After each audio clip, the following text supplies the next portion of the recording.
কিন্তু আমাদের মনে রাখতে হবে যে এই ঋষিকেশ রায়, তার ঘরে ডিএ মামলা বহুদিন ধরে পড়ে আছে।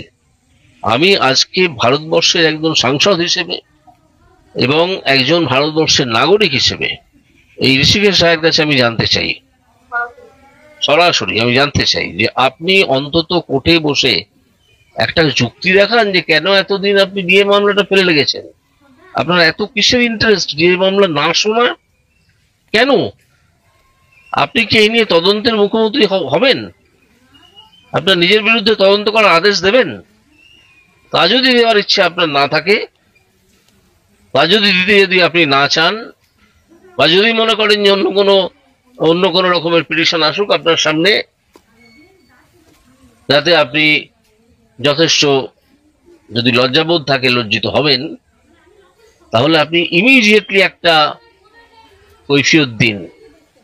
কৈফিয়ত আকারে দিতে হবে না, কিন্তু অন্তত রিজনটা দেখুন, রিজনটা দেখান যে কেন এতদিন ধরে এই মামলাটা পড়ে আছে।